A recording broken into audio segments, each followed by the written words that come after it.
Hola, hola, ¿cómo están? Bueno, aquí Paula Ferré desde Argentina, muy feliz porque sé que muy prontito nos vamos a estar encontrando en este taller que se llama Canto Sincero y que estoy muy honrada de que me hayan invitado a participar y a hacerlo con ustedes.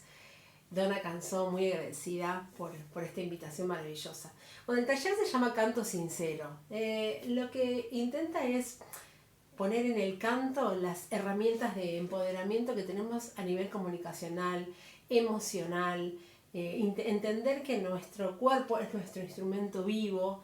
Entonces, bueno, ahondar en esa emocionalidad de manera lúdica, divertida, también fortalecer nuestra autoestima. Entonces, bueno, vamos a ver muchas cosas de técnica, muchas cosas artísticas, muchas cosas creativas, pero por sobre todo entender que la canción no es un espectáculo, por lo menos en mi concepto, sino que la canción o el canto es una ofrenda al universo que damos desde lo más hondo de nosotros. Entonces el canto se vuelve verdadero, creíble, cuando somos nosotras mismas, y entonces ese canto genuino se libera de todas las exigencias de espectáculo que le ha impuesto el mercado, ¿no? Entonces, encontrar en esa canción, en esa forma de interpretar nuestro instrumento vivo que interpreta, que comunica, que vivencia, ¿no?